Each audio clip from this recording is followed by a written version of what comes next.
현재 이제 지난 시간까지 공부한 현재의 우주 상태는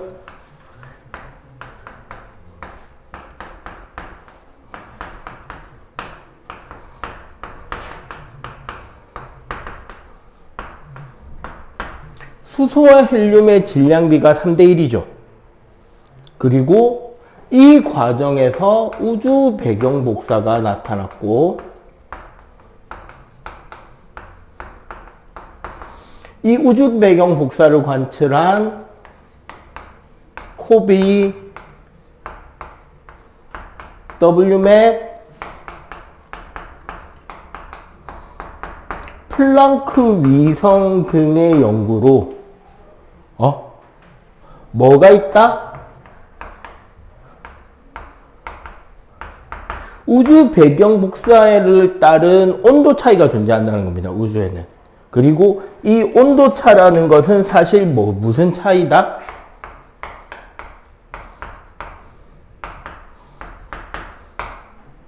우주에 밀도의 차이가 존재하고 있다라고 보시면 돼요. 자, 여기서부터 이제 오늘의 이야기를 진행합니다. 오늘 할 일. 자, 그럼 오늘. 기본적으로,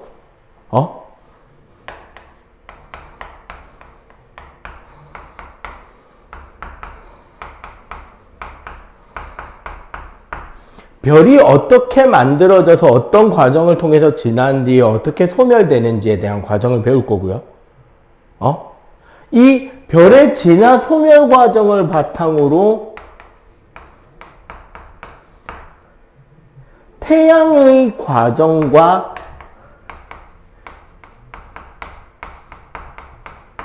태양계 행성들은 어떤 식으로 만들어졌는지를 이해할 거고, 그리고 그러면 태양계 이야기가 나오니까 그 다음에 무슨 이야기가 나올 것이다?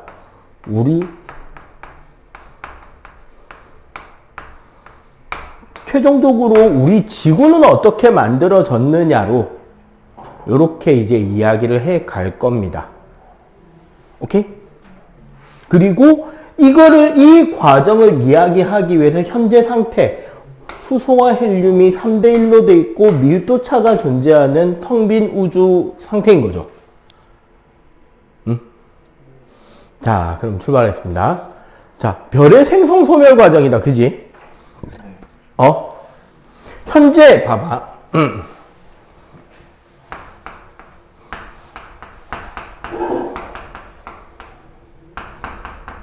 자, 우주를 구성하고 있는 원소는 뭐뭐뭐가 있다고 책에 나와 있다 표에? 수소, 헬륨, 그리고 기타 등등.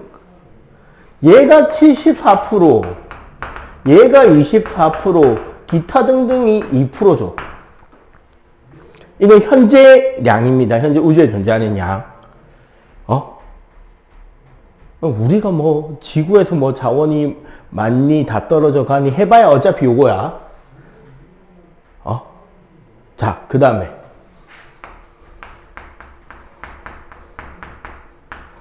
자, 지구를 구성하는 원소 B가 두 번째 표에 있을 거예요. 제일 많은 게 뭐죠? 철. 그 다음에 산소. 규소. 마그네슘. 나머지 이제 등등등 이렇게 가지. 참고로 우리 중등 과정에서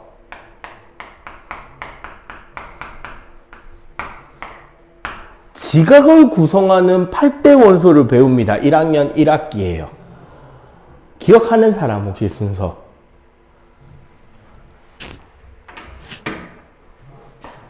지각은 산소, 규소, 알루미늄, 철. 굳이 끝까지 쓰자면 칼슘, 나트륨, 칼륨, 마그네슘 순으로 가요. 지각에는.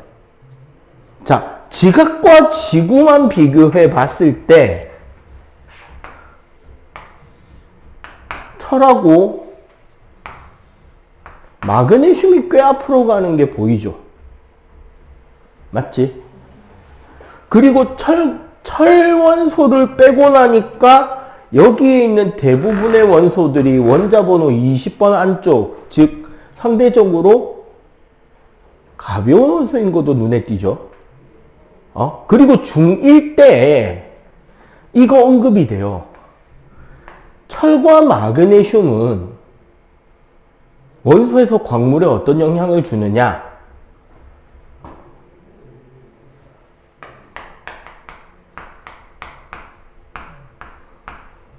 색이 어두워지고요. 밀도가 커집니다.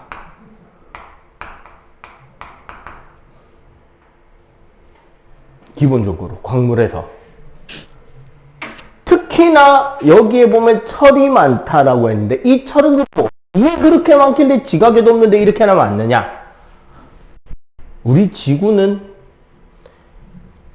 핵이 철이에요. 핵이.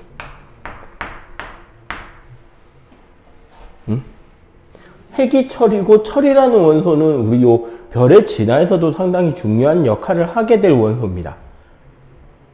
그래서 이런 것들도 이해를 하면 좋을 거고요. 그리고 마무리로 생명체의 구성은 뭐가 제일 많죠? 산소, 원소로서는 산소. 그 다음에 탄소, 수소, 질소. 그 다음에 뭐 황 등등등등등 가잖아. 생명체는 여기 보면 이제 여기가 우리 중학교 2학년 때 3대 영양소 할 때 배운 원소들이 그대로 차지하고 있죠. 당류랑 지방은 탄소, 수소, 산소, 그리고 단백질은 거기에 질소 추가. 맞지? 얘네들은 근데 따지고 보면 여기에 수소 빼고 나면 이 많은 원소들이 결국 어디에 속해 있는 거다 지금? 고자기 프로. 첫 번째 포인트는. 그리고 그럼 이런 원소들은 지금 현재 우주는 수소와 헬륨밖에 없잖아. 근데 지금 현재 2%라는 어떤 원소가 만들어졌는데 이거는 누가 만들었는가도 오늘 수업 내용에 나와서 다뤄지는 포인트가 되겠죠. 원소 이야기할 때 중학교 2학년에 보면 자연계에서는 원자 번호 1번 수소부터 92번 우라늄까지 나오고 93번부터는 인공원소다 이야기를 하잖아. 그런 원소들은 그럼 언제 만들어졌느냐에 대한 이야기를 할 거예요. 그리고 이 과정에서 오늘 우리가 지난주에 빅뱅 이야기를 할 때 나왔던 사람들 중에 지난주 수업 내용은 가모프의 이야기가 대부분이었잖아요. 맞지? 오늘의 이야기는 누가 주인공이냐? 가모프 이론에 빅뱅이라는 이름을 주었던 비운의 학자 호일이 메인입니다. 실제로 호일의 논문에서 나온 내용을 바탕으로 해서 그게 확실시 되어 현재까지 오고 있는 거니까. 오케이? 자, 그리고 나서 그 다음 내용을 한번 봅시다. 뭐가 나오나? 이제 별의 일생이 나오죠. 별의 일생을 하려면 요쪽 칠판만 가지고는 조금 좁으니까 일단 요거 빨리 정리하고 한번 지우고 갈게요. 자, 요거 빨리. 자, 요 부분을 보통 우리가 이제 이해할 때 조금 헷갈리기 쉬운 파트이긴 해요. 자.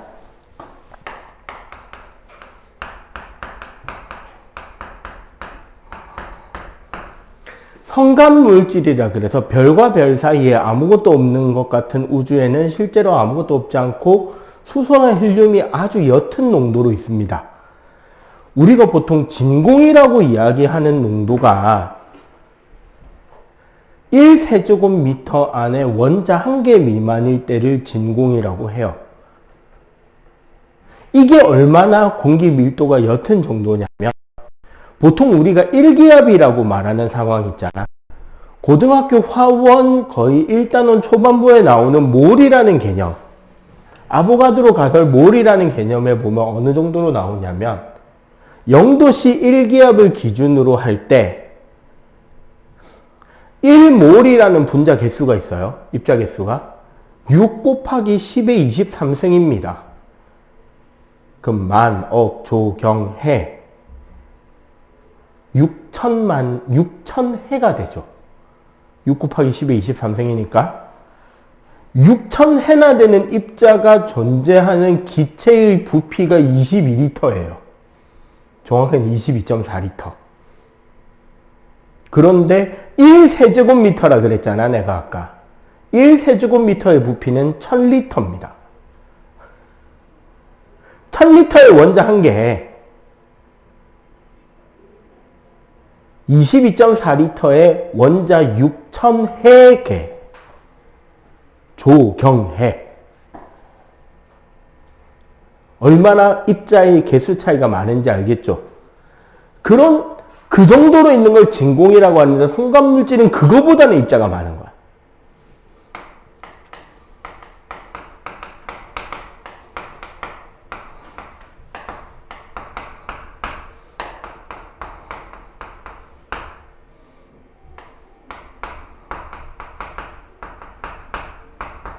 별과 별 사이에 존재하는 수소나 헬륨 혹은 기타 물질들이 그냥 주변보다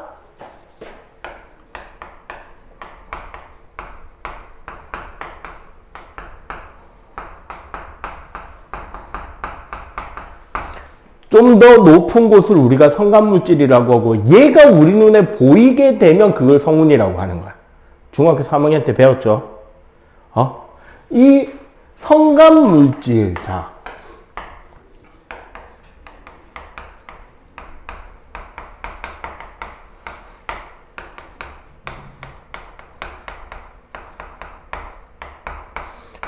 이 부분이 헷갈리기 좋아요. 별이 탄생하는 곳은 성간물질 중에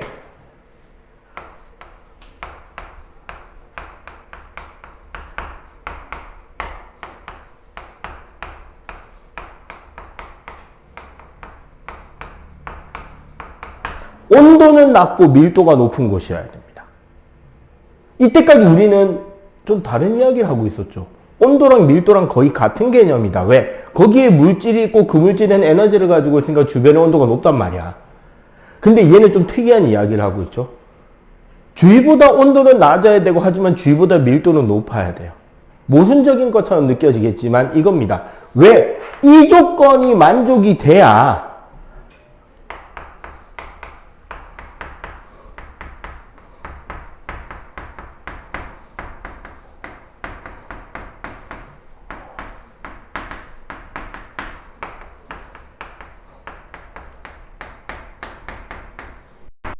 만율력에 의한 수축이 가능해요. 왜? 온도가 높으면 입자 운동이 너무 활발해지지 않아.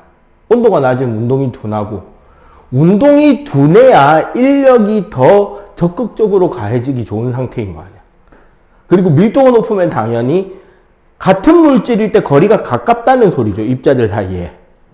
맞지? 그러면 인력이 크게 될 수 있겠죠. 그렇게 돼서 결국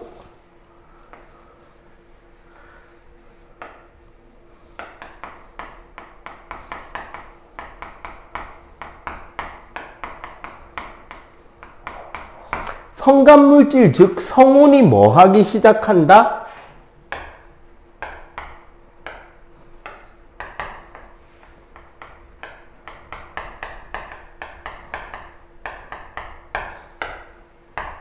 중력에 의해 수축되기 시작합니다. 그럼 이렇게 사방에서 모아지다 보면 얘가 결국 어떻게 된다? 좀 구형의 상태가 되겠죠. 맞지? 이 단계를 우리가 원시별 단계라 그래요. 원시별 단계는 뭐냐면 계속 중력 수축이 일어나고 있는 상태고요. 이 중력 수축으로 인해서 어떻게 된다?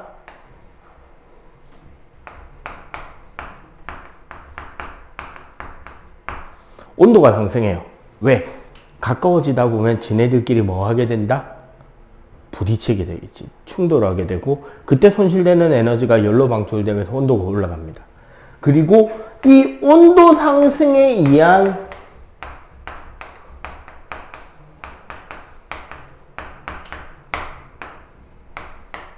빛이 나긴 하는데 온도가 뜨거워서 나는 복사방출로서의 빛이 나요. 아직까지는. 요 단계를 우리는 원시별이라고 합니다. 이렇게 가던 이 원시별이, 자, 요 단계 첫 번째 중요 포인트입니다.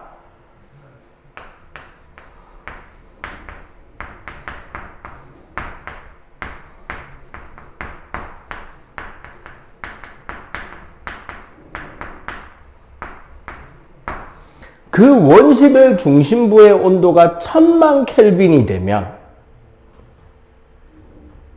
1000만 켈빈이 되면 뭐가 일어나느냐? 4개의 수소 원자가 헬륨이 되면서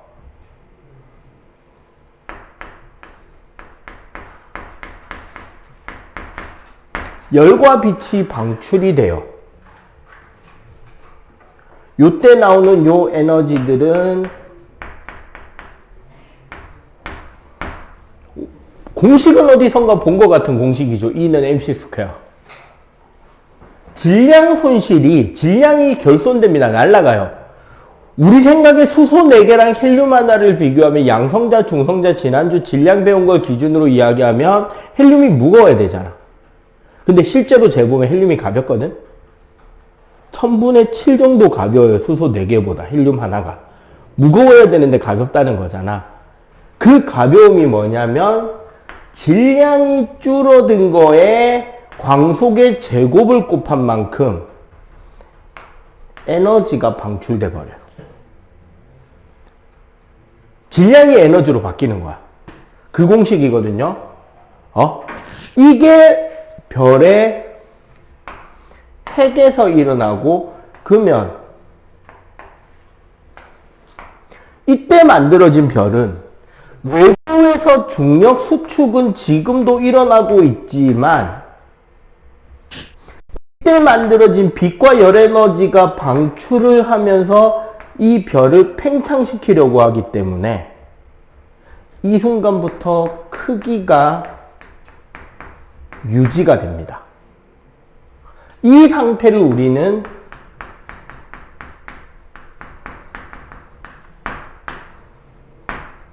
주계열성이라 그래요. 이제 흔히 우리가 별이라고 이야기하는 단계가 여기입니다.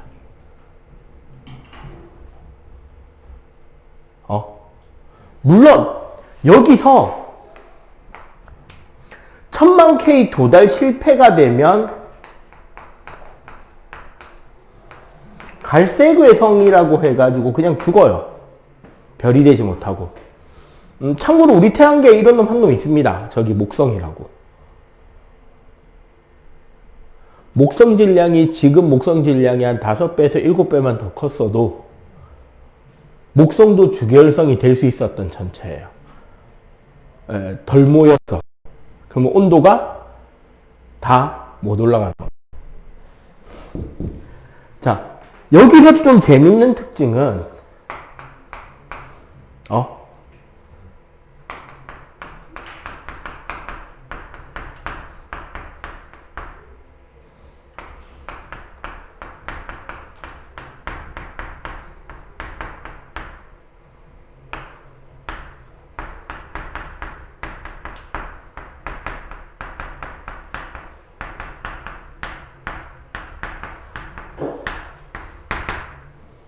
맨 처음에 모여든 성간물질의 총 질량이 크면 클수록 원시별이 될 때 중심부 온도도 더 빨리 고온으로 올라가고요. 그러면 더 많은 핵융합이 동시에 진행이 될 수 있겠죠.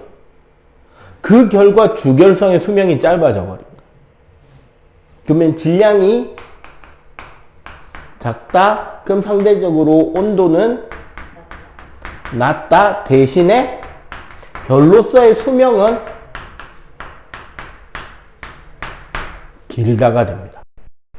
참고로 우리 태양의 수명은 약 120억 년 정도 이상을 합니다. 100에서 120억 년. 지금 태양 나이가 한 50에서 60억 년 됐거든요. 이제 절반 살았어요. 그러면 태양은 둘 중에 어느 쪽 라인에 가깝게? 밝은 쪽일까요? 어두운 쪽일까요? 밑에 쪽에 가까워요. 꽤나 오래 살 별입니다. 자, 어쨌거나 이런 식으로 살다 보면 이 주계열성의 끝은 언제가 주계열성의 끝이 되느냐? 핵과 핵 주변에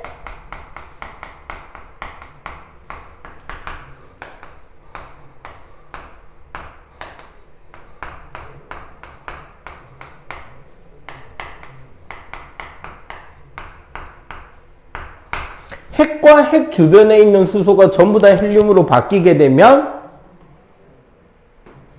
끝! 네, 이런 거지. 하루의 용돈을, 그러니까 뭐 일주일 용돈이든 한 달 용돈이든 용돈이 작으면 어떻게 그 안에서 어떻게든 쥐어짜고 아껴 쓰고 이렇게 해서 돈을 꽤 길게 가지고 받은 돈에 비해서. 근데 이제 좀 있으면 이제 명절이 다가오고 설날이 되고 세뱃돈을 왕창 받으면 돈 많다고 신경 안 쓰고 막 쓰다 보면 어떻게 돼버려? 그치. 탕진쟁. 그만 끝나죠? 돈을 훨씬, 보통 때 받는 용돈은 훨씬 돈을 많이 받았는데 이거 언제 다 써지 싶은 만큼 돈이 빨리 나가잖아. 이거 똑같아요.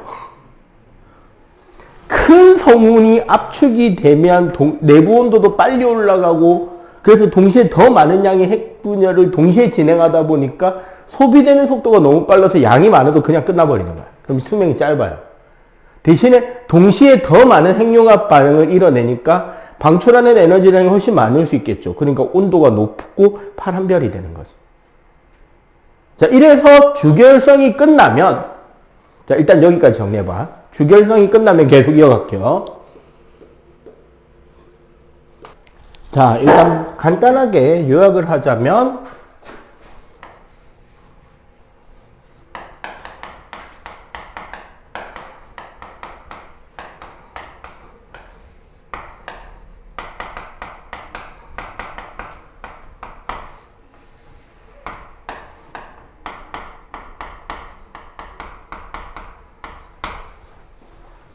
자, 원시별에서는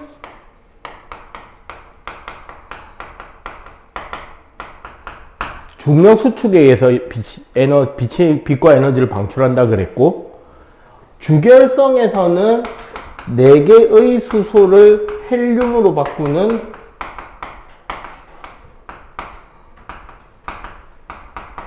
수소 핵융합이 된다고 했고, 여기가 1000만 켈빈이 필요하다라고 이야기를 했습니다. 그리고 여기서 수소 핵융합이 종료가 되고 나면 그 뒤부터 어떻게 가느냐인데요. 여기서는 이제 두 갈래 길이 나옵니다. 뭐냐면 애시당초 모여든 별의 사이즈가 태양급이냐 태양 8배에서 10배 이상이냐의 길이 바뀌어요.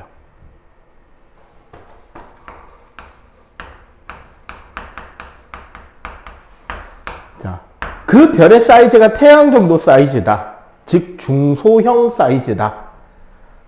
이러면은 어떻게 되느냐? 지금 안쪽은 다 핵과 핵 부근의 수소는 다 헬륨으로 바뀌었죠, 이제. 바깥쪽에는 일부 뭐가 남아있다? 수소가 남아있지. 자, 이 상태에서 어떻게 되냐면 헬륨이 중력 수축을 합니다. 핵 부분이. 여기가 중력 수축을 하게 되고 어쨌거나 수축을 하면은 그 내부의 에너지가 높아지면서 열을 방출할 거 아니야.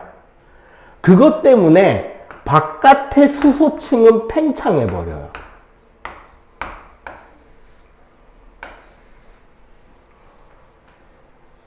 내부가 좀 불안정해지긴 하겠지. 자, 이렇게 되던 중에 내부 온도가 1억 켈빈에 도착하잖아. 보통 여기까지는 가거든요. 그럼 어떻게 되느냐? 3개의 헬륨이 탄소로 갑니다.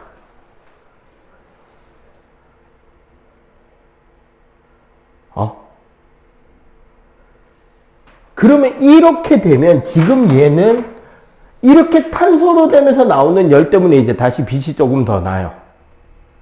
그리고 그 열에너지 등등으로 바깥의 수소층이 지금 팽창해 나간다 그랬잖아. 그럼 별이 어떻게 되냐면 되게 커집니다. 부풀어 오르는 거죠. 쉽게 하면 불어 오르는 거지. 이렇게 되면서 온도 자체는 어떨까? 수소 핵융합보다 훨씬 높은 온도에서 핵융합 반응이 일어나긴 하지만 표면 온도는 되게 낮아져요. 크기가 커지기 때문에. 이런 상태를 우리는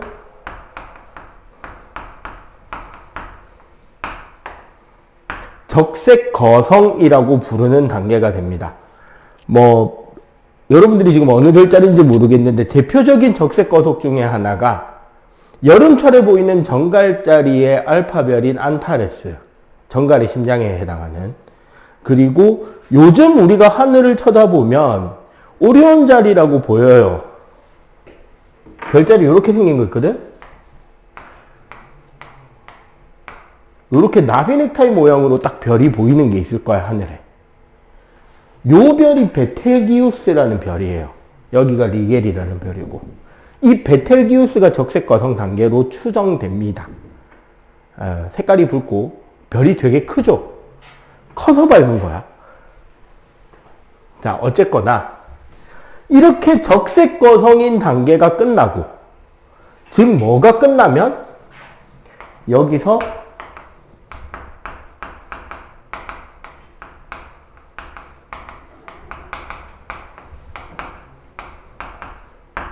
헬륨 핵융합, 헬륨이 탄소가 되는 핵융합이 종료가 되잖아. 그럼 어떻게 된다? 핵에 뭐가 남았죠? 요 내부에 탄소로 된 핵이 생긴 거잖아, 결국. 맞지? 종료가 되면 여기에 있던 탄소 핵이 쉽게 말하면 다이아몬드 덩어리가 되어 있는 거예요. 별 사이즈의 다이아몬드 덩어리가 하나 생기고, 이렇게 해서 만들어진 이 다이아몬드를 우리는 뭐라 그런다? 백색 외성이라고 합니다. 그러면 그 밖에 있던, 얘 때문에 일부 밖에 있던 수소도 조금 헬륨으로 바뀌긴 하는데, 그건 이제 소량이고, 어쨌거나 바깥으로 부풀어 나가던 수소와 헬륨은 그대로 밖으로 방출이 되면서 가스 덩어리가 될 거 아니야. 그 가스 덩어리는 백색 외성을 중심으로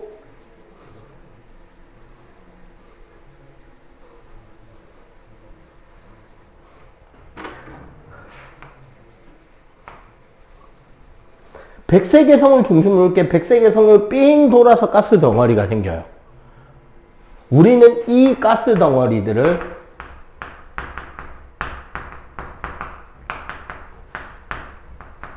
행성상 성운이라고 합니다. 반지 성운이 가장 대표적인 예시가 되는 거예요. 그 맨 밑에 사진이 있을 거야. 동그랗게 그 이쁘죠? 저 베이글이나 도넛처럼. 저런 가스 덩어리가 남아요. 그리고 요 가운데는 백색 외성이라고 다이아몬드로 된 별이 하나 남습니다. 참고로 큰 계자리 시리우스에 백색 외성이 하나 붙어 있어요. 가까워서 가볼만 하지 않을까라는 생각이 들기도 합니다. 별로 안 멀어요. 한 6광년? 야, 6광년이면 지구에서 대파 가까운 거지.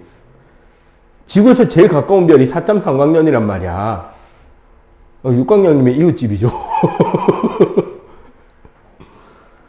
이제 문제는 하찮은 인간의 기술력으로 갈 수 있을까는 일단 다음 문제고.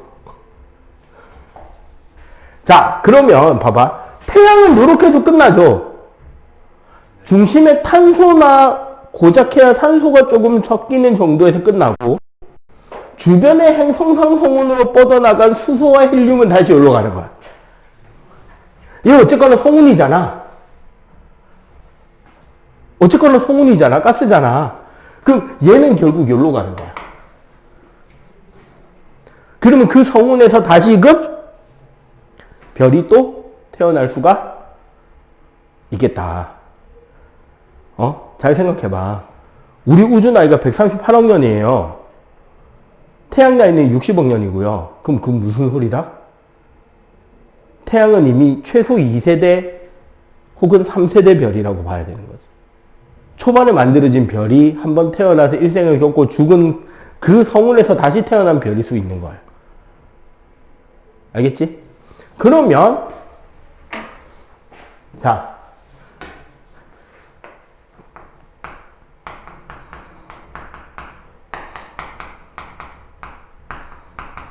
태양의 10배급, 태양 크기의 10배 정도 졸라 큰 별은 어떻게 되느냐? 사실 여기서 탄소 이후에 핵융합이 더 안 생긴 건 딱 한 가지입니다. 그 다음에 필요한 온도는 3억 켈빈이에요. 1000만 켈빈, 1억 켈빈, 3억 켈빈, 10억 켈빈이라고 최종적으로 엄청나게 높은 온도까지를 요구한단 말이야. 그래서 중력 수축으로 그 온도에 도달하기에 한계가 있는 거야. 그래서 태양 정도 사이즈는 백색외선과 행성상 성운이 돼서 수명이 끝나요. 그러면 그 질량이 가능한 태양 10배급은 어떻게 되느냐? 일단 별이 졸라 크겠죠? 그럼 제일 밖에 뭐가? 수소, 헬륨, 탄소, 산소,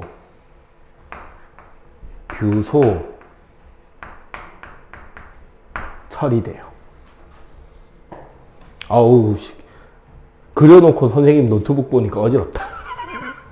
예, 다트 던지기 할까? 무슨 소린지 알겠지? 수소 핵융합으로 헬륨이 되고, 헬륨 핵융합으로 탄소가 되고, 탄소가 산소가 되고, 산소가 나트륨이나 규소가 되고, 규소가 결국 철원소까지 간다는 거야. 자, 문제는 이 과정에서 봐봐. 이 과정에서 일어나는 반응은 이거 확장판이에요. 내부 핵은 수축하고 바깥은 열 때문에 팽창하고, 다시 그 핵이 반응이 끝나면 그 내부 핵은 또 수축하고 바깥은 팽창해. 안은 또 수축하고 밀려나고 수축하고 밀려나고 수축하고 밀려난 거야. 이 정도 되면 이 별은 지금 내부의 결속력이 단단할까요? 완전히 스펀지 상태일까요? 개판이겠죠. 지금 스펀지지. 막 들락날락 밀리고. 그렇게 해서 내부가 불안정해지면 허블 법칙에 나온 그 별이 됩니다.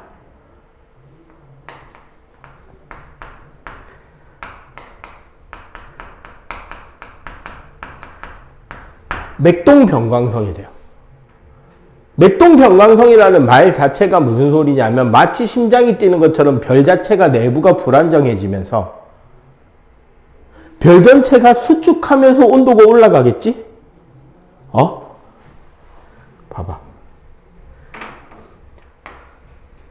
큰 별이 수축하면서 밝아져요. 그리고 얘가 다시 온도가 낮아지면서 커다랗게 되면서 어두워져. 이거를 계속 왔다 갔다 반복하는 거야.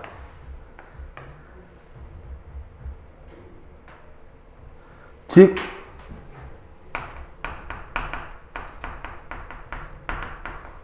온도와 밝기가 상승하고 팽창 시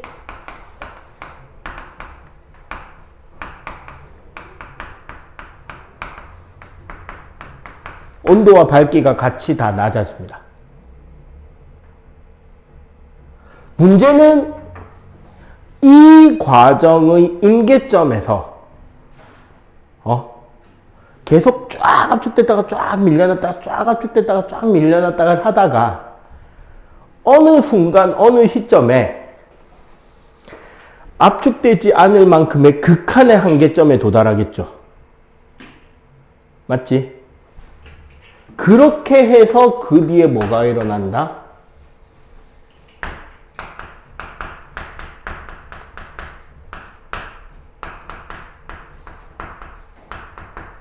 초신성 폭발이 일어납니다. 말 그대로 뻥 터지는 거예요, 별이. 이렇게 해서 초신성 폭발이 일어나는데 이 끝에도 결국 그 중심 핵에 있던 녀석들은 더 압축이 된단 말이에요. 에너지 때문에. 그래서 원래는 이 결과로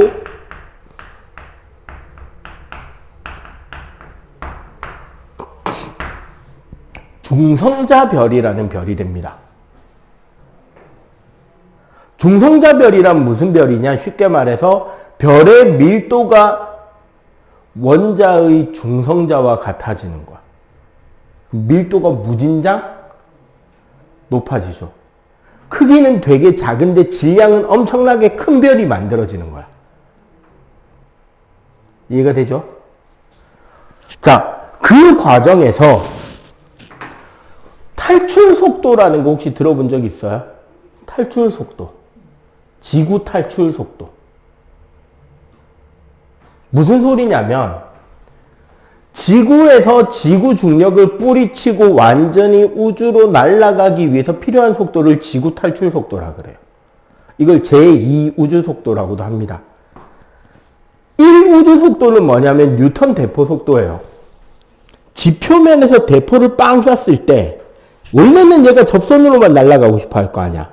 근데 중력 때문에 얘가 휘어질 거라고, 그지? 휘어지면 밑으로 떨어지려고 하겠지, 평면선을 그리며. 초속 8km로 지표면에서 쏘잖아. 공기저항 같은 거 없다고 치고. 그러면 얘가 휘어지는 각도랑 땅이 휘어지는 각도랑 똑같게 휘어져요.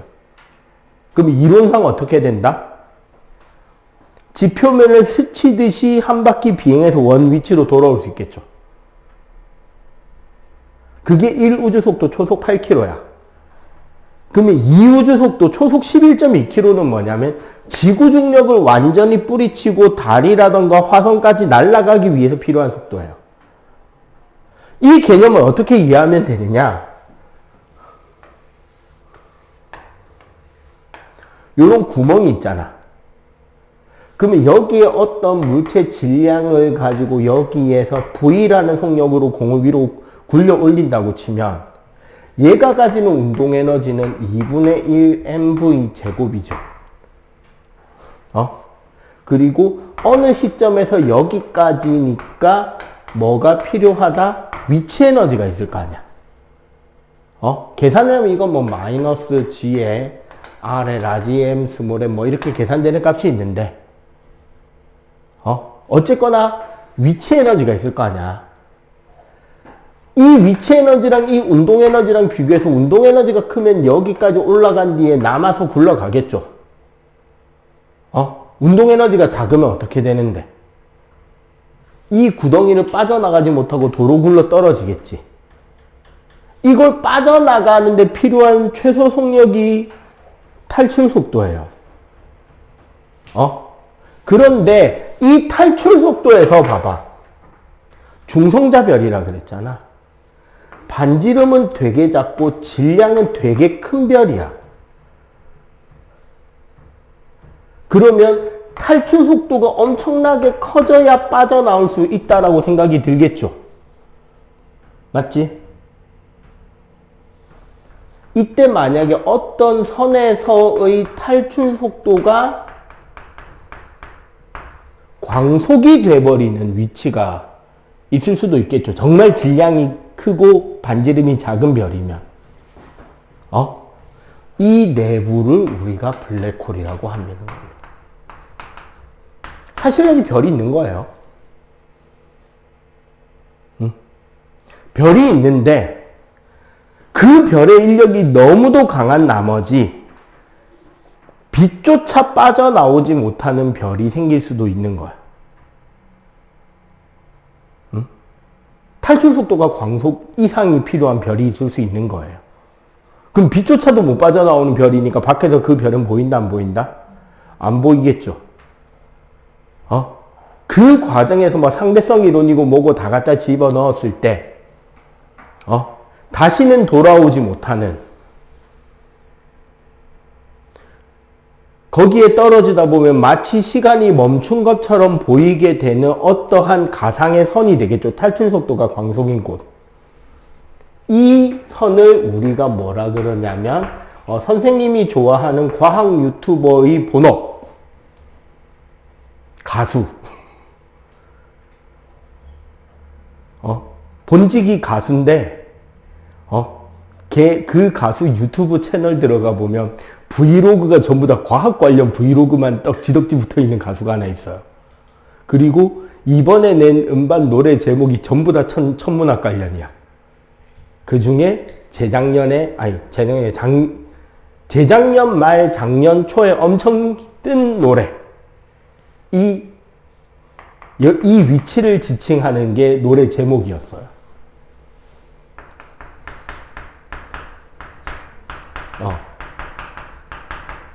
사건의 지평선 혹은 시간의 지평선.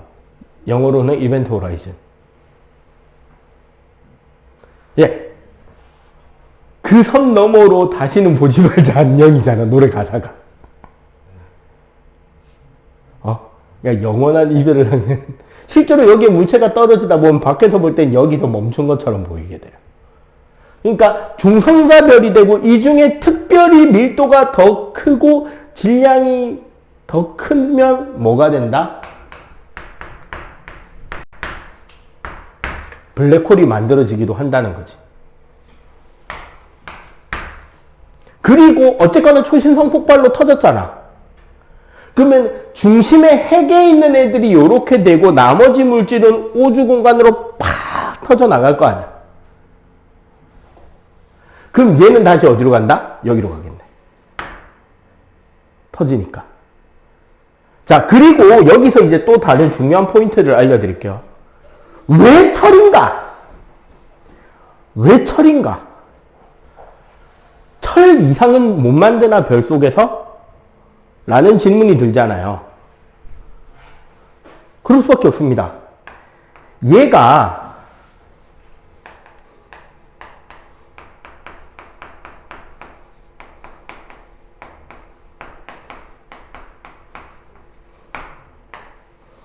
핵자들끼리의 결합 에너지가 최대예요. 이건 무슨 소리냐면 핵을 이루는 양성자, 중성자들 있지. 걔네들끼리 결합하고 있는 에너지가 최대, 즉 가장 안정된 핵 구조물인 거야. 그래서 핵자 간 결합 에너지 그래프를 그려보면 이거는 이제 통합과학이 안 나옵니다. 대략 어떻게 그래프가 그려지냐면 이렇게 그려지거든. 여기 에너지가 제일 높은 곳. 결국 이 위치가 제일 안정된 원소란 뜻이란 말이야. 여기가 철이에요. 그래서 어떻게 되느냐 봐봐. 핵융합을 통해서 여기 맨 앞에 수소에서 철까지 갈 때는 발열 반응이야. 핵융합 반응이. 근데 철에서 요 제일 끝에 우라늄까지는 흡열 과정인 겁니다.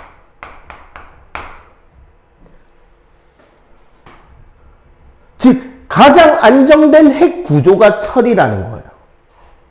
그래서 별의 내부에서 합성할 수 있는 에너지, 물질은 원소는 철까지밖에 안 된다는 거야. 그러면 나머지 우라늄까지는 어디서 만드나요? 여기서. 초신성 폭발이 되는 순간 온도나 압력, 에너지가 어마어마할 거 아니야. 그 에너지로 철에서 우라늄까지의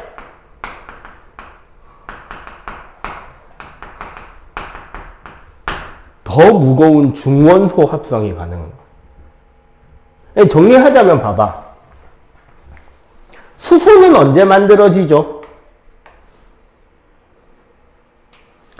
수소는 그렇죠. 빅뱅. 빅뱅 과정에서 우주 배경 복사가 일어나는 순간 만들어진 거죠, 결국은.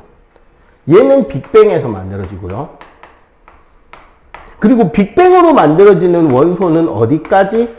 헬륨 일부 차에서는 리튬 정도까지를 언급하기도 하는데 리튬은 통합과학에서 잘 안 다룹니다. 결국 빅뱅의 순간에서 만들어진 건 수소 헬륨 정도라고 생각하면 돼요. 그리고 헬륨에서 원자 번호 26번 철까지, 헬륨에서 철까지 원자 번호 26번인 철까지는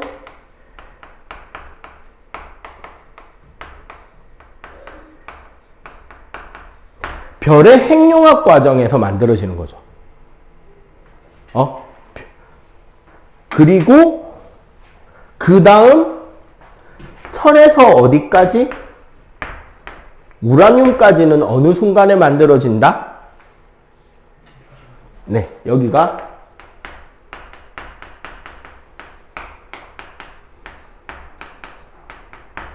초신성 폭발 과정에서 더 무거운 원소들이 만들어지는 겁니다.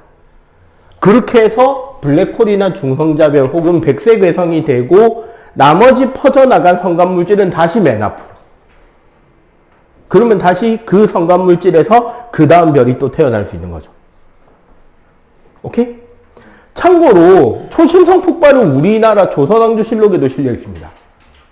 객성이라 해가지고 조선왕조실록의 기록에 보면 대낮에도 보였다라고 기록되어 있습니다. 하늘에서 천둥소리 같은 게 들렸다고 하고. 오케이? 자, 요거 정리하고 잠깐 쉬었다가, 정리하는 시간 가지고 잠깐 쉬었다가 9시 10분쯤 시작할게요. 자, 태양계의 형성 과정을 배워보도록 하겠습니다.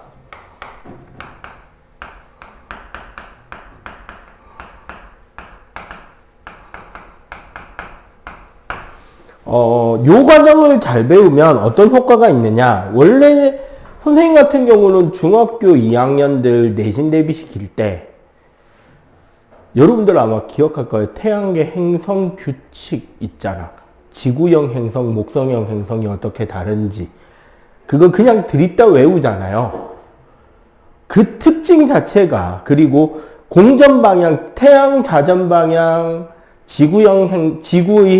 태양의 행성들의 공전 방향, 태양계 행성들의 자전 방향, 이런 것들 외우잖아요.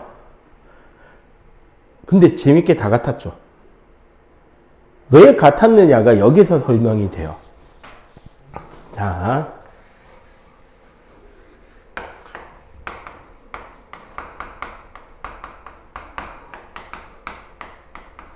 오리온팔에 있던 성운 하나, 우리가 소위 태양계 성운이라고 부르는 성운이 중력 압축을 시작합니다.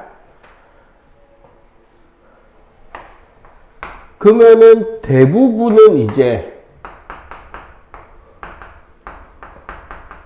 원시 태양으로 뭉쳐질 거 아니야. 대부분이 여기 뭉쳐지는데 뭉치고 남은 물질들이 있을 거 아니야. 그럼 걔네들은 어떻게 되냐면 원시 태양 주변에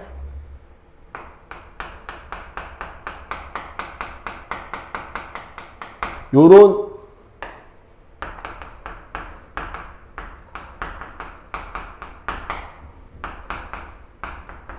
원시 태양과 원반이라고 하는 태양의 적도면을 중심으로 이 성간 물질들이 이렇게 이제 중심을 마치 하나의 원반 형태로 이렇게 돌게 돼요.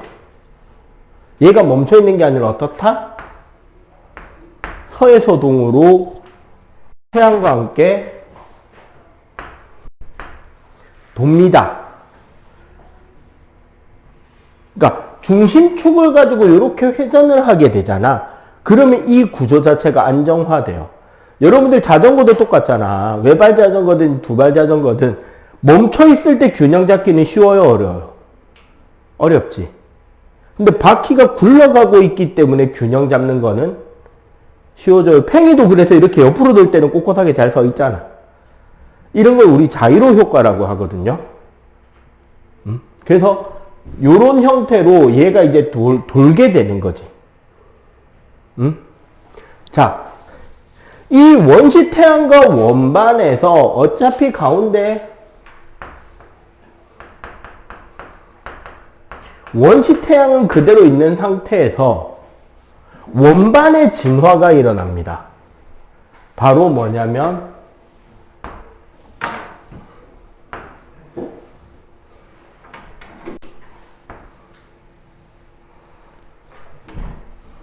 그 다음 진화가 원반을 돌고 있던 물질들이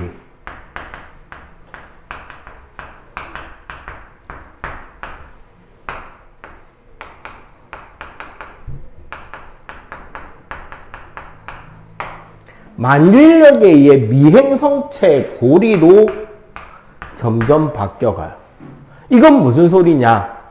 이 원반을 이루고 있는 얘네들이 결국 아까 말한 ETC 2%잖아. 수소 헬륨을 포함하지만 수소 헬륨만 존재하는 것이 아니라 이제 바위나 티끌, 먼지. 보통 우리가 우주에 대해서 먼지라고 하는 사이즈면 지구 기준으로는 커다란 바위가 돼버리거든.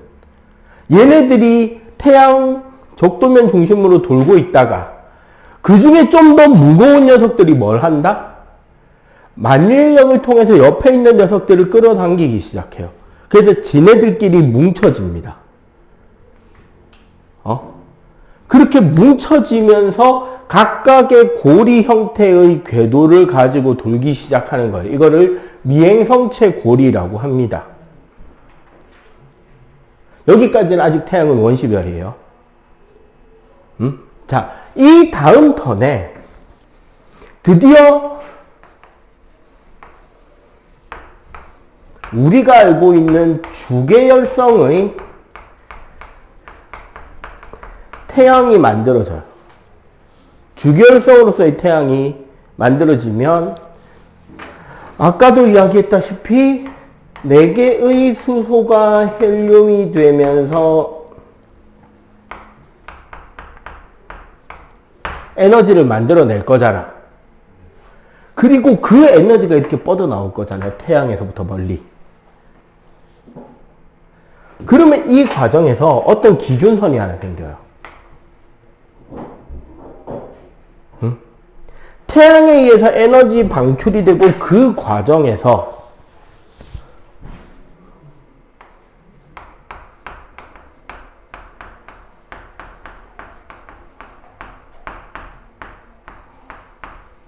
어느 점, 즉 녹는 점이 높은 물질은 인코스 안쪽 궤도에 남아있을 수 있게 되고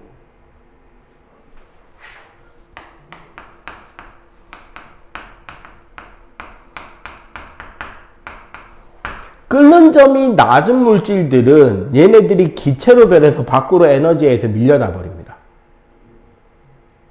그래서 보통 안쪽에 남은 물질이 철, 니켈, 규소예요.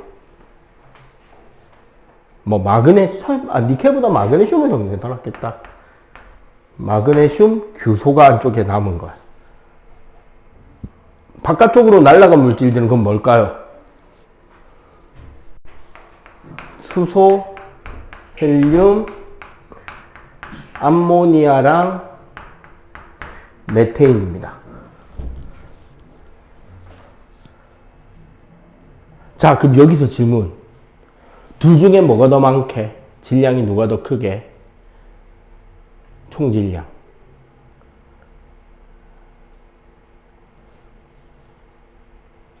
어느 쪽이 더 많을까요? 자, 헷갈리지? 이렇게 생각해봐. 얘네들 시작이 성운이었어요. 자, 이 부분을 생각하고 둘 중에 뭐가 많게?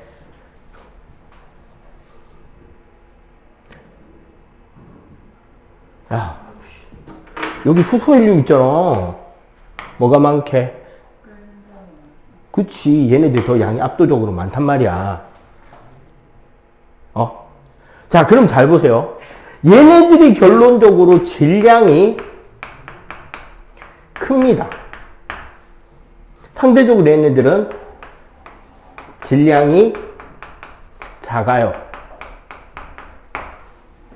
근데 이 질량에 의한 영향을 가장 먼저 받는 게 뭐냐면 만유인력이야.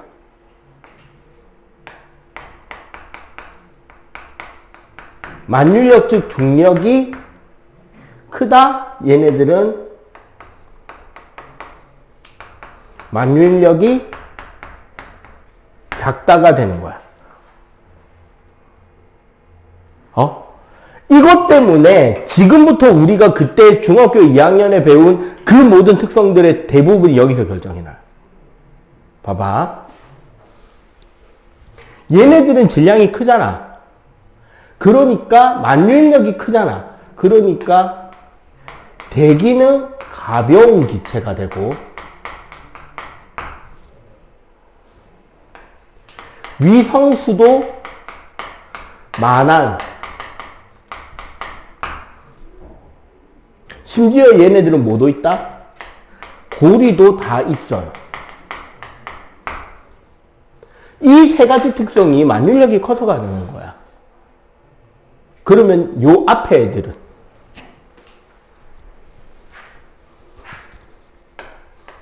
대기도 무거워요. 위성수는 없거나 적어요. 고리는 당연히 없어요. 봐봐.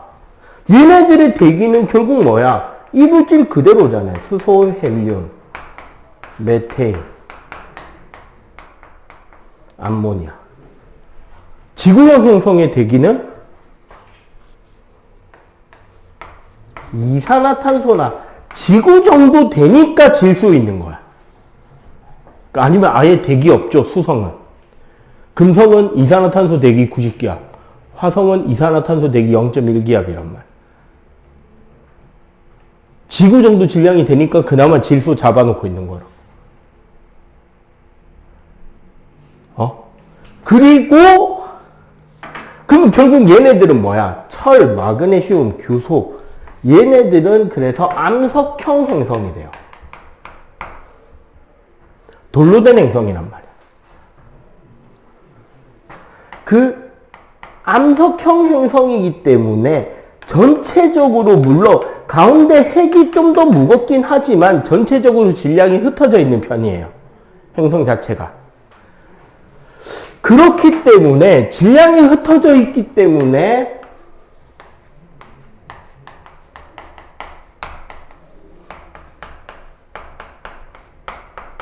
자전 속도가 느리고 주기가 길어집니다. 여기는 물질들 자체가 뭐야?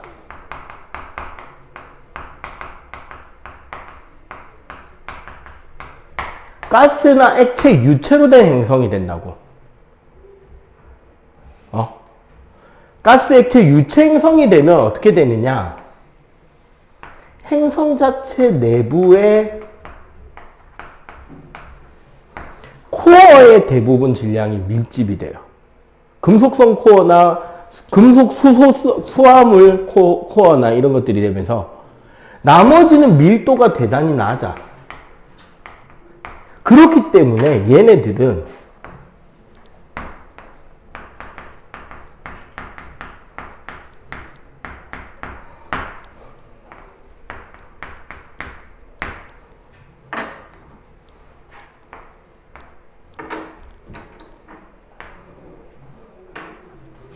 그리고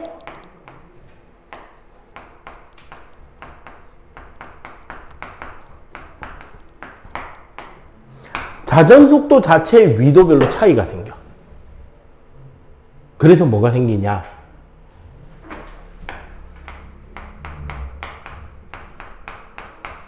줄무늬가 생깁니다. 우리 태양도 보면 흑점의 이동이 적도 부근이 빠르고 극지방 부근이 느리단 말이야. 이게 똑같은 각도로 돌아가는 게 아니에요. 그리고 목성이나 토성 이런 것들 관측해보면 가로줄무늬가 되게 뚜렷하게 보이잖아. 걔가 만들어지는 이유 자체가 이거예요. 위도별로 자전 속도가 달라요. 유체형 행성들의 특징입니다. 그리고 여기서 밀도가 골고루 흩어져 있는 거랑 밀도가 중심축에 모여 있는 거랑은 원래 이제 물리학적으로는 그 가군동량 보존 법칙이라고 하는 조금 약간 까다로운 그 개념이 있는데 대부분 예시는 쉽게 들을 수 있어요. 피겨 스케이팅 선수들 피겨 스케이팅 탈 때 맨 마지막 엔딩 장면이 대부분 뭐야? 스핀을 하죠. 팔을 벌리고 다리를 내밀고 스핀을 하다가 팔다리를 오므리면서 서죠. 자, 벌리고 돌 때랑 오므리고 돌 때 언제 더 빨리 돌던가? 오므리고 돌 때가 훨씬 빨리 돌죠. 이건 여러분들 집에 가서 빙빙빙 돌아가는 의자에 백과사전 2개 들고 한번 휙 돈 뒤에 이렇게 팔 벌리고 한 바퀴 돌다가 팔 오므려 버리고 돌고 해봐도 딱 느껴져요. 확 갑자기 빨라집니다. 그러니까 어떻다? 얘네들은 질량이 골고루 흩어져 있으니까 팔 벌린 상태인 거야. 얘네들은 질량이 코어에만 모여 있으니까 팔 오므린 상태가 돼. 이게 돌아가는 느낌이나 스피드가 어떻게 된다? 전혀 다르게 된다는 거야. 그래서 얘네들이 뭐다? 지구형 행성인 거야. 얘네들이 목성의 행성인 거야. 근데 얘네들이 만들어지는 과정에 보면 애시당초 다 같은 방향으로 돌아가잖아. 그리고 여기서 미행성체 고리가 될 때 실제로 여기에 있는 미행성체들도 제각각 같은 방향으로 돌면서 돌아요. 이게 자전과 공전의 시작이 되는 거야. 조금 여담이지만 여기서 약간 옆길로 새 나가자면 선생님이 지금 이거 들고 밥벌이를 시작한 지 거의 한 20년이 다 돼가요. 어쩌다 보니 되게 일찍 시작한 편이라서 처음에는 행성에 명왕성이 있었어요. 여러분들 때는 명왕성을 안 배우죠. 안 배웠죠. 그거 누가 쫓아냈는지 아냐? 명왕성 퇴출. 그 보헤미안 랩소디라고 한 몇 년 전에 크게 히트친 영화가 있었어요. 그 이제 소위 극장 개봉관, 싱어송 개봉관이 만들어져서 다 같이 떼창할 수 있는 떼창이 허용되는 영화관도 생길 정도로 그 그룹 사운드, 그 락 밴드, 메탈 밴드 그룹 사운드 퀸이라는 영국계 브리티시 팝의 그 밴드의 한 명이 쫓아가냅니다. 그 영화 보면 이제 그 주인공 가수가 있고 중간에 이 가수를 솔로 데뷔시킨다고 하는 그 음반사 사장이 나오고 그 와중에서 그 원래 그 밴드의 기타리스트랑 그 보컬이 둘이 멱살 잡고 싸운단 말이야. 서로 막 욕하면서 싸우는데 그 장면에 보면 뭐가 나오냐면 그 보컬이 자기 밴드 기타리스트한테 이렇게 소리죠. 너 이 자식 나 아니었으면 아무도 쳐다도 보지 않는 천문학 논문이나 끄적거리고 있을 새끼 아니었냐? 라고 화내는 장면이 있거든요. 그 기타리스트가 밴드 해체 후에, 즉 프레디 머큐리 사망 이후에 밴드는 해체됐고 자기 공부하던 대학으로 돌아가서 계속 공부한 결과 명왕성을 퇴출시키는 데 성공합니다. 그 과정이 요거랑도 약간 관련이 있어요. 행성이라는 녀석의 조건을 이야기를 했는데 요건 약간 여담인데 알아두면 그냥 상식선에서 그냥 알아만 두자면 첫 번째가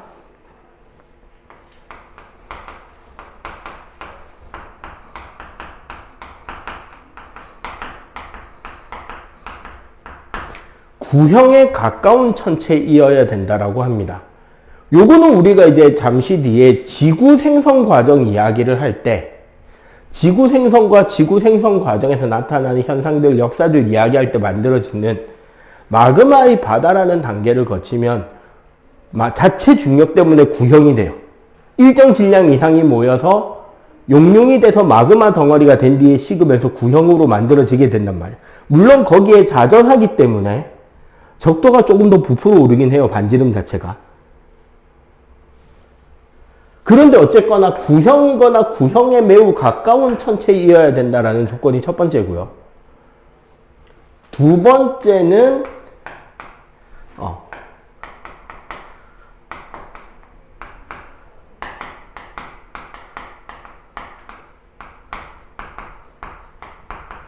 태양을 초점으로 하는 타원 궤도를 돌아야 한다는 겁니다. 이거는 이제 천문학에 보면 케플러 타원 궤도 법칙이라는 것을 그대로 이어받는 거죠. 행성들이 완전한 구형을 이루면서 도는 게 아니라 타원을 그리거든요. 타원의 정의 혹시 알아?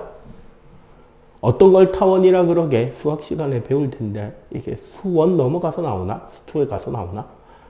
타원.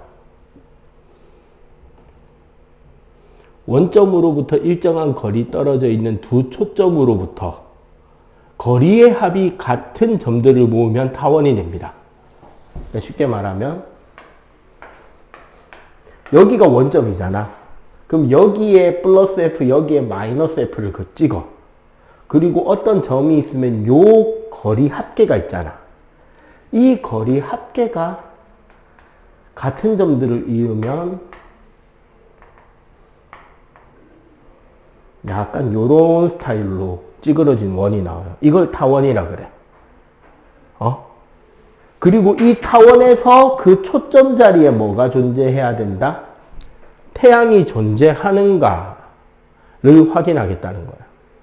그리고 세 번째 조건 때문에 퇴출이 되는데,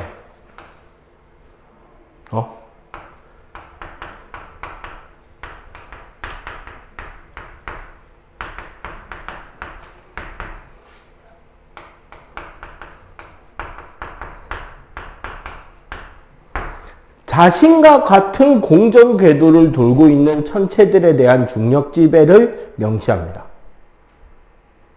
그러니까 무슨 소리냐면 이게 우리가 일정하게 돌기 위해서는 그 정해진 거리와 정해진 속력이 필요해요. 즉 속력이 같으면 같은 반지름에서 떨어지지 않고 계속 돌 수 있단 말이야.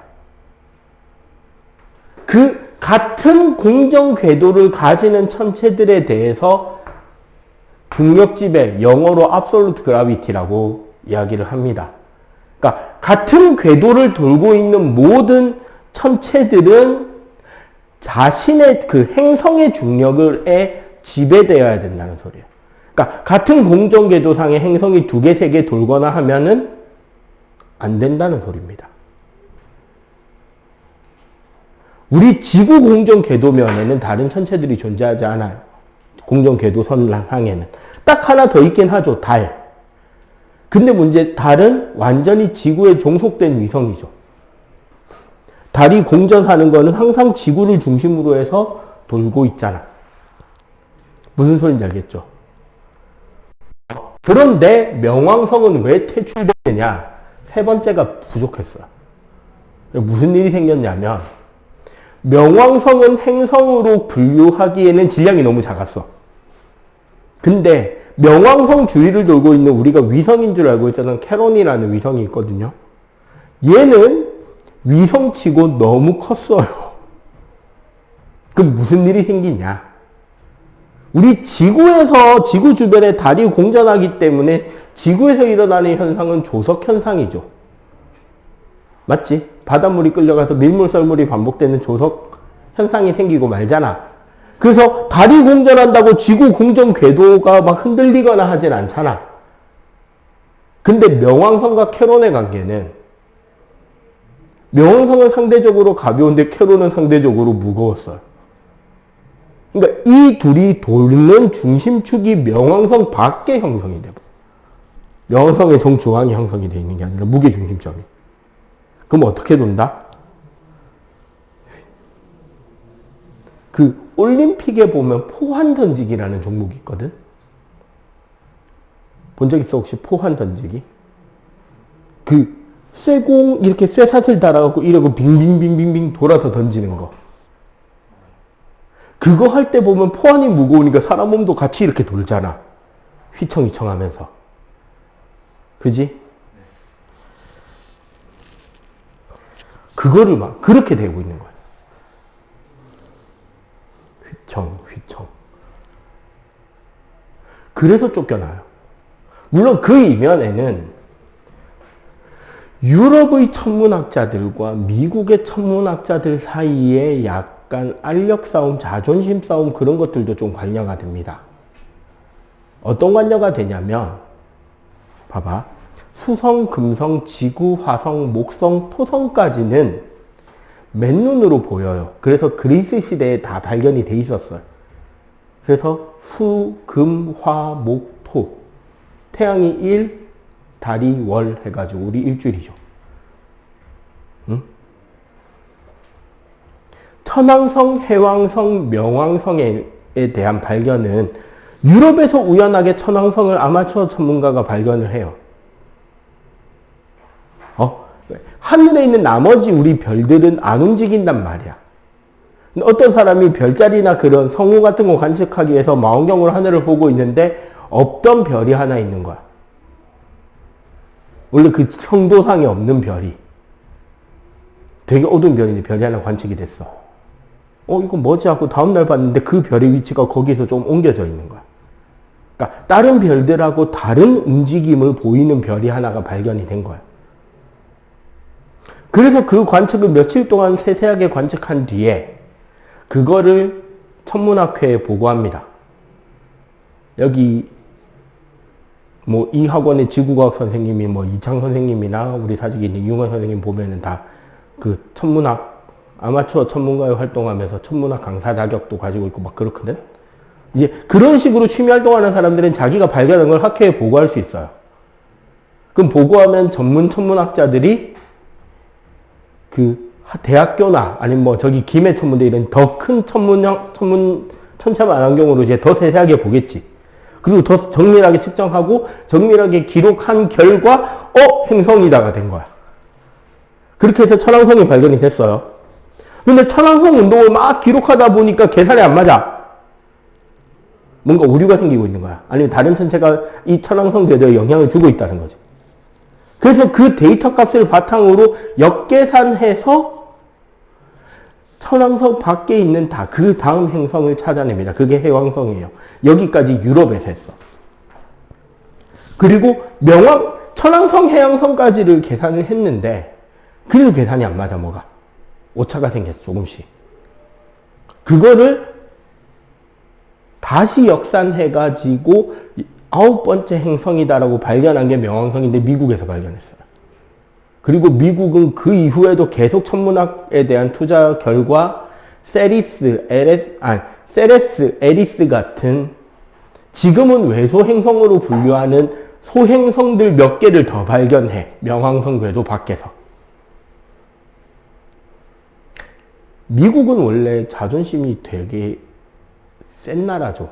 지네들이 뭐 국가의 능력, 힘 이런 것들이 세계 1등이어야 된다라는 약간 그런 자부심 그런 것들을 좀 가지고 있는 나라인데 그러다 보니까 미국이 어떤 욕심을 부리기 시작하냐면 10번째 행성을 등록하자로 모입니다. 왜? 수, 금, 지, 화, 목, 토, 천, 해, 명, 플래닛 X 10번째 행성을 등록해보자.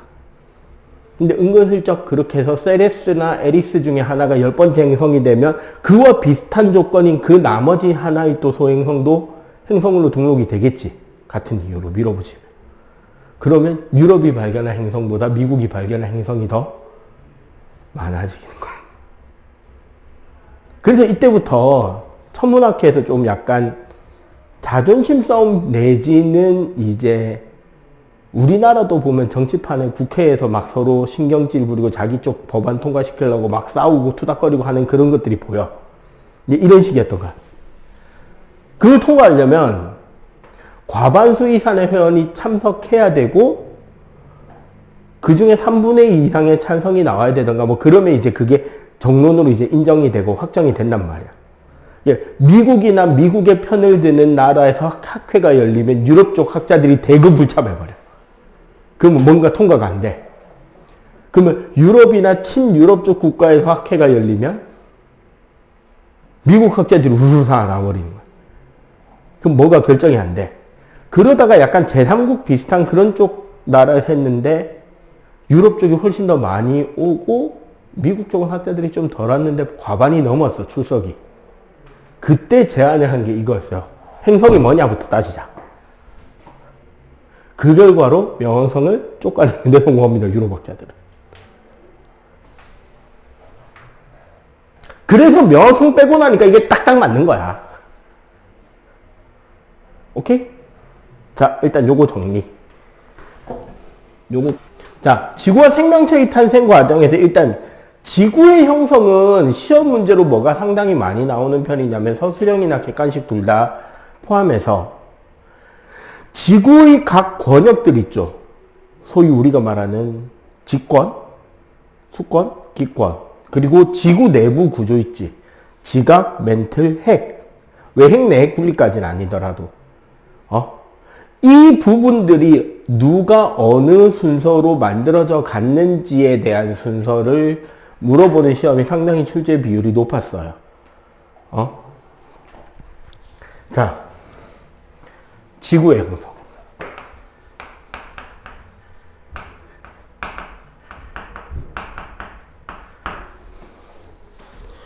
자, 기본적으로 지구는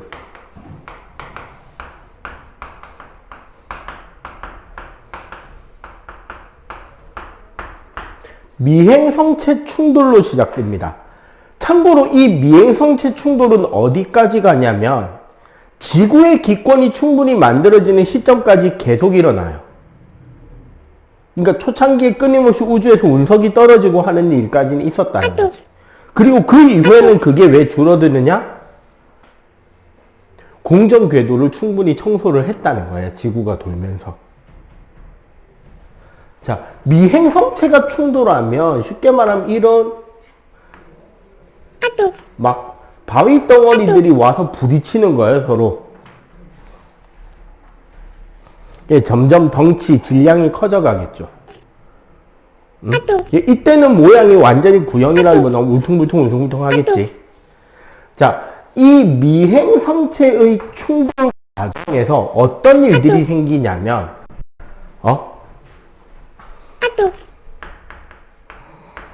충돌에 의한 열과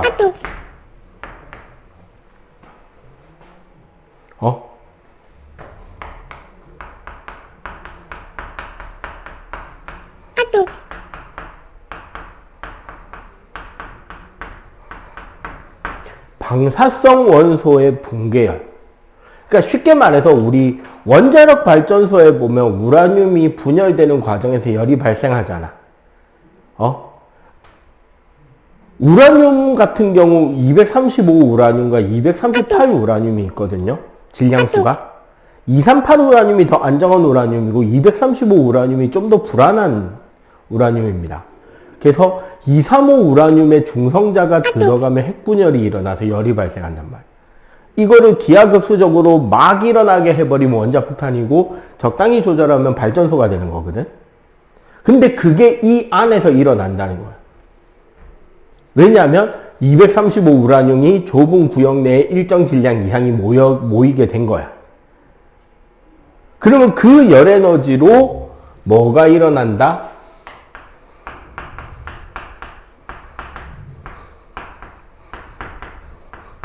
마그마의 바다라는 형태가 만들어집니다. 쉽게 말하면 이 열에 의해서 여기에 뭉쳐져 있던 미행성체 바위 덩어리들이 전부 다 무슨 상태? 용융 상태가 되는 거예요. 그래서 마그마의 바다를 거치면서 지구는 동그래지게 됩니다. 물론 여기서도 자전은 하고 있긴 하겠죠. 자, 이렇게 용융 상태가 되다 보면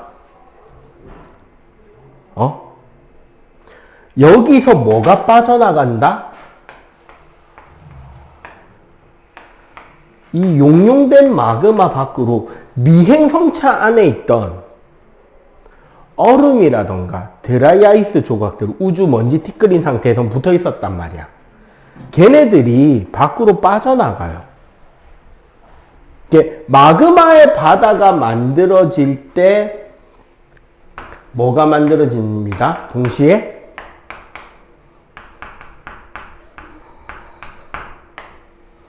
최초의 대기 성분이 나오는 거지.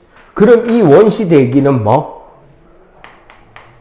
보통 수증기나 드라이아이스에서 나오는 이산화탄소. 그 다음에 초기에는 질소 정도도 있었을 것이고요. 그리고 물론 CH4나 NH3, 메테인도 일부 유기물이 포함되어 있었습니다. 이런 것들, 우리 보통 환원성 대기라고 부르는 이런 녀석들이 원시 대기 성분으로 대기 방출이 먼저 돼요. 그럼 얘네들은 원시 대기에서 이제 무슨 일이 생길까?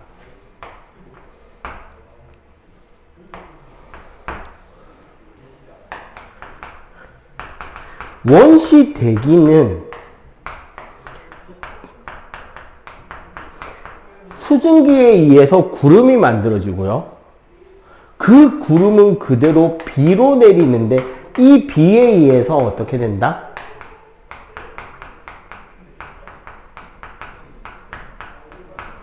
마그마가 점점 식어가요. 비가 내리니까 물론 물이 고이지는 못하겠지만 비가 내려 칙 하고 다시 증발되고 얘는 구름이 되고 다시 비가 돼서 내리고 칙 식히고 증발이 돼요. 이 식는 과정에서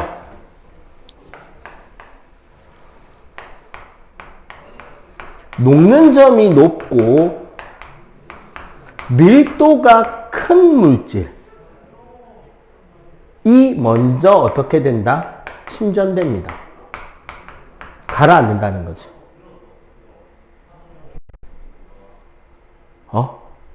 그렇게 되면 용융 상태의 마그마에서 드디어 가운데 뭐가 만들어진다? 핵이 만들어지는 겁니다. 여기 이 침전된 녀석들이 핵이 되는 거예요. 그러면 이때 가라앉은 녹는 점이 높고 밀도가 높은 원소들은 뭐였을까? 철, 니켈, 마그네슘 정도가 되는 거예요. 그러니까 얘네들이 지구 전체에 존재하는 비율에 비해 지각에 존재하는 비율이 어땠다? 압도적으로 적었죠. 대부분 다 깔아낸 거야. 요 단계를 그래서 뭐라 그러느냐? 핵과 멘틀의 분리가 되는 겁니다. 그러니까 육룡된 마그마가 무거운 게 가라앉아서 핵이 되고 그 바깥 껍질이 이제 뭐가 된 거다? 멘틀이 된 거예요. 그리고 여전히 원시 대기에서는 뭐가 오고 있다? 구름이 만들어지고 비가 오고 있을 거 아니야. 이 비가 핵멘틀 분리 이후에 그 다음 껍질을 만들어냅니다. 표면에. 뭐? 네, 그렇죠. 지각을 형성하게 되는 거예요. 이 지각은 어떻게 된 거다? 결국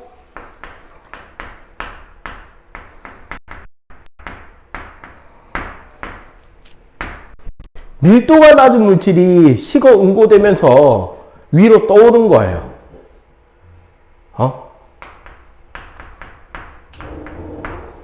그리고 얘가 응고 과정에서 주름이 생기는 거지. 고저차가 생기는 거죠. 쪼글쪼글하게 수축되니까. 그 주름이 생기고 그 주름에 드디어 비가 고입니다. 그럼 핵멘틀 분리 다음에 오는 과정이 뭐다? 지각 플러스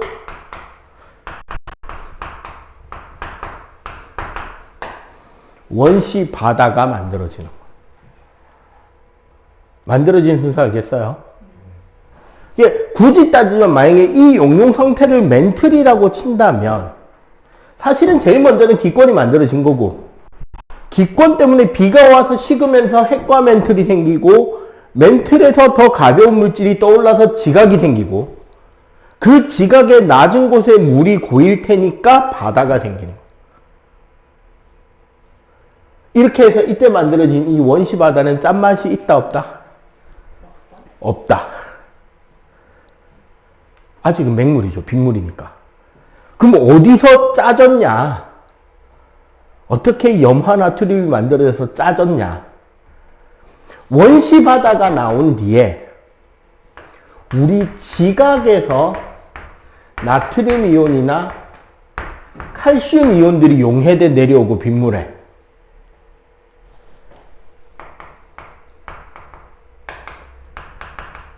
해저 화산에서 염소기체라던가 아황산 기체 같은 것들이 빠져나오겠죠. 얘네들이 빠져나오면서 여기서 뭐가 만들어집니다? NaCl 같은 염이 만들어져요. 오케이? 요 단계까지가 기본적으로 이제 지구가 만들어진 겁니다. 요렇게 해서 우리 지구 형성이 되고, 그 뒤에 생명체 탄생 부분이 여기 지금 통합과학 파트에서 되게 많이 줄었는데, 조금 더 심화적으로 설명을 마저 해드릴게요. 일단 요거 메모 끝내고 나면. 최초의 생명은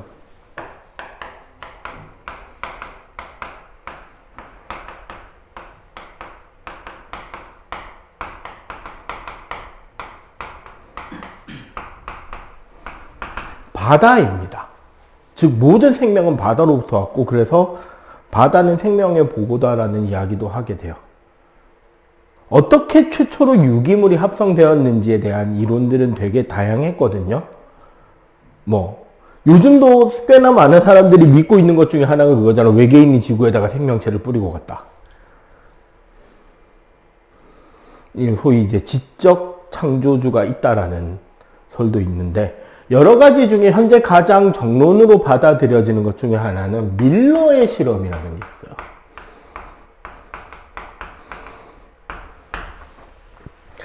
대학생이던 어떤 한 대학생이 그 노벨 화학상을 받은 유리에라는 교수의 방에 가서 그 수업 듣다가 이 부분에 대한 유리에 교수의 가설을 듣고 꼭 제가 실험해보고 싶습니다 한 뒤에 1년 만에 성과를 내버리거든요. 어떻게 했냐면 간단해요. 그냥 이제 원시 대기 모델의 역할을 할 수 있는 플라스크에 여기에 전기 스파크 장치를 넣어 놓은 거예요. 전기 스파크가 튀게. 그리고 요 밑에 있는 플라스크는 어느 정도 가열을 하고 있는 물이 들어 있습니다. 예, 순환장치하고 막 달려 있는데, 그러니까 그냥 간단하게 요거 여기다 물 바로 깔아버리죠. 위에는 원시대기고 밑에는 물인 상태야. 근데 이 원시대기 성분이 아까 이야기했던 이산화탄소, 메테인, 암모니아 이런 대기들을 많이 넣은 거야. 예, 환원성 기체이어야지만 산소가 많은 기체가 아닌 산소가 적고 환원성 이런 기체들이 많아야지만 거기서 유기물이 계속 합성될 수 있다라는 가설을 낸 교수 밑에 있던 학생이 이런 장치를 고안한 거예요. 원시 대기에 물을 끓이니까 여기 수증기가 올라와 있을 거 아니에요. 게다가 스파크, 우리 비 올 때 번개 치고 할 거 아니야.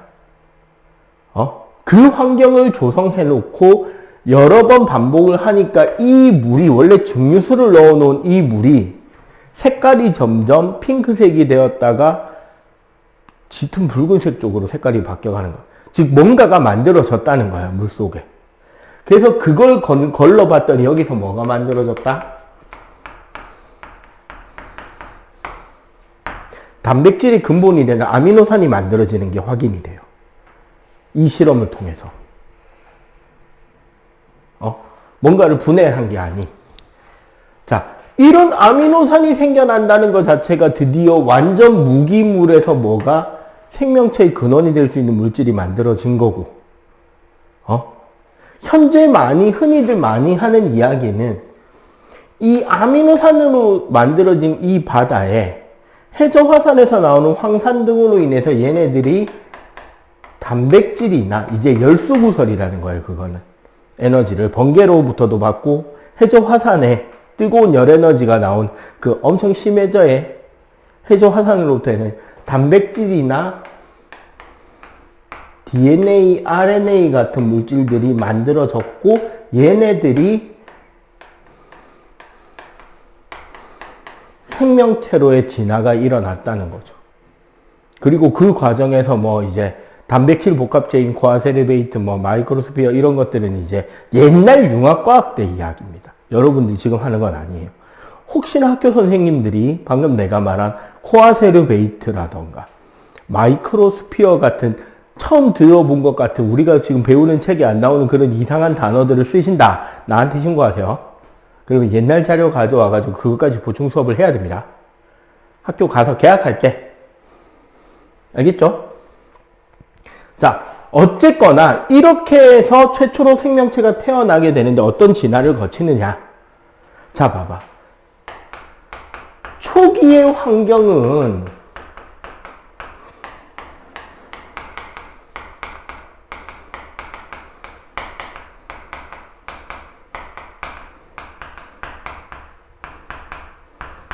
아미노산이 풍부한 바다예요.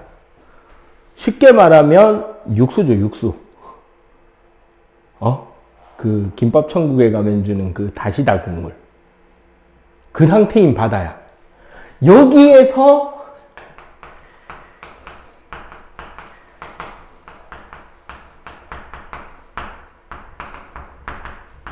자, 주위에 먹을 게 가득한 상태에서 최초로 생명체가 태어났어요.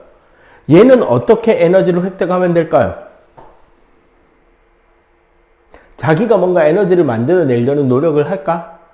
아니면 그냥 옆에 거 잡아먹고 에너지를 만들까? 그냥 옆에 거 잡아먹으면 되잖아. 널린 게 지금 육수야. 그래서 최초의 생명은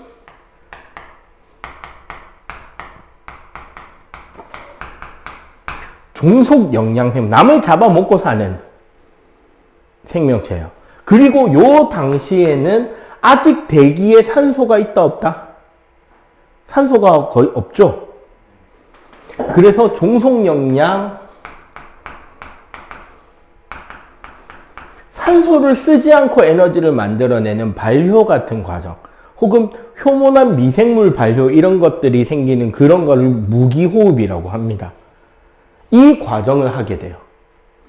근데 이런 과정을 계속 하다 보면 무슨 문제가 생긴다?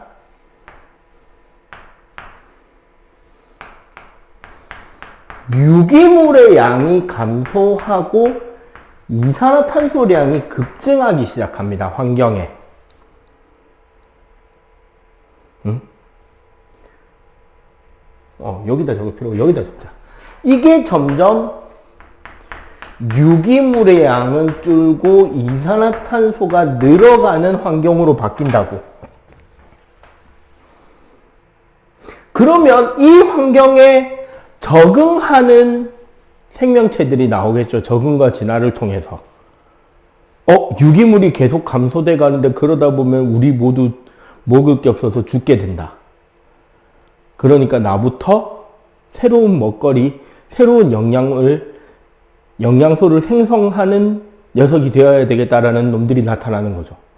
그러면서 뭐 하기 시작한다?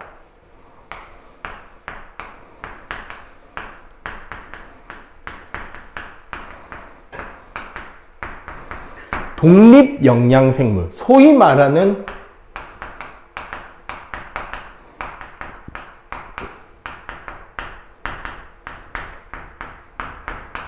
광합성이 가능한 박테리아가 나오기 시작해요. 내가 에너지를 만들 양분을 내가 생산을 해야겠다고 광합성하는 애들이 나온다는 거야. 그러면 얘네들의 영향으로 그 다음 환경 변화는 어떻게 되느냐? 다시 유기물의 양은 느는데 추가로 뭐도 늘어버린다? 산소가 늘기 시작해요. 근데 문제는 이 이전의 생명들 있잖아요. 요 위에 있는 애들은 혐기성 박테리아라서 산소를 되게 싫어합니다. 파상풍이라는 병 알아요, 혹시? 들어는 봤지? 어떤 병이야? 언제 잘 걸려? 넘어지거나 할 때 특히 녹슨 못이나 녹슨 금속 성분의 상처를 입으면 반드시 조치를 해야 되는 게 파상풍인데, 그런 녹슨 못이나 그런 환경에서 파상풍균들이 생존해 있을 수 있단 말이야.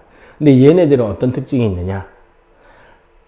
산소를 혐오하다 못해 산소를 만나면 죽어요. 애시당초 산소가 없던 곳에서 살던 녀석들이란 말이야. 그래서 얘네들은 우리 녹슨못에 상처를 입거나 하면 과산화수소로 소독하게 됩니다. 과산화수소로 소독하면 산소기체가 엄청나게 생기면서, 우리 과산화수소로 상처 소독하면 뽀글뽀글 거품 올라오잖아요. 그거 다 산소예요. 그리고 그 산소를 통해서 산소를 싫어하는 원시 세균들, 원시 박테리아들을 죽이는 거야. 그 대신에 이제 요즘에 잘 안 쓰는 이유는 이게 살이 익어버리거든요. 산소가 활성산소라서. 그러면 잘 안 아물어요. 상처가 이렇게 남아요. 여기 선생님 여기 엄지 있는데 여기 보면 상처 길게 나 있죠. 이 군대에서 모색 끓긴 자울이거든. 이거 녹슨 쇳가루 빼고 한다고 과산화수소 한 통 반을 부었어요. 여기. 붓고 그 솜으로 상처 막 헤집으면서 닦아내고 부어내고 닦아내고 부어내고 닦아내고 했더니 살이 익어서 안 붙은 거야. 제대로. 그 대신에 뭐 손가락이 안 잘렸죠. 파상풍에는 안 걸렸으니. 그러고 파상풍 주사 맞고 막 생쇼를 했는데, 그러고 나니까 이제는 이 산소를 활용할 생명체가 다시 태어나야 되지. 그래서 이때 나오는 게 종속영양 생물인데, 왜? 유기물이 다시 늘어났으니까. 이제 뭐를 한다? 유기호흡하는 미생물이 생깁니다. 즉 산소를 통해서 에너지를 뽑아내게 돼요. 근데 이렇게 유기호흡을 하면 어떻게 되느냐? 에너지 효율이 증가합니다. 즉 모든 세포들이 생명활동을 위해서 에너지를 생산하지 않고 세포의 일부만이 에너지를 생산해도 그 주변의 다른 세포들까지 같이 먹여 살릴 수 있는 에너지가 나오기 시작하는 거야. 우리 사람의 사회로 따지면 드디어 철기시대, 철제농기구에 의한 농업혁명이 터지는 거죠. 여러분들 역사는 배웠잖아. 철기시대가 되면서 뭐가 바뀌죠? 농기구가 돌에서 쇠로 바뀌었죠? 그러면서 뭐가 바뀌었게? 부족국가에서 초기국가의 형태로 뛰게 되고, 그 과정에서 가장 중요한 것은 뭐냐면, 농사를 지으면서 전쟁 나면 전쟁하러 뛰어가는 둔전병 역할에서 전문 전투병과가 생기죠. 농사를 짓지 않는 노동력으로 전투를 전담하는 전문 직업군인이 생기고, 그 직업군인으로 인한 힘이 생기고 국가가 생기고 지배 피지배 계층이 생긴다고, 사회에서도. 근데 생명체에서도 그렇게 돼. 소수의 세포들이 충분히 에너지를 생산해 주니까 에너지 생산 외에 다른 기능을 해도 되는 세포들이 생기는 거야. 그래서 이 과정에서 막연하게 군체라고 불리는 단세포들이 모여 살던 세포 생명체들이 다세포 생물로 진화를 할 수 있게 되고요. 이 과정에서 뭐가 또 가능해지냐면, 이 독립영양 생물과 종속영양 유기호흡하는 박테리아들을 원래 있던 애들이 잡아먹어버려요. 이렇게. 그래서 얘네들을 자신의 세포 내 소기관으로 바꿔버립니다. 대신에 유전물질이 섞이면 돼, 안 돼? 유전물질이 섞이면 안 되니까 얘네들을 세포막이랑 똑같은 성분으로 둘러싸버려요. 그래서 얘가 엽록체, 얘가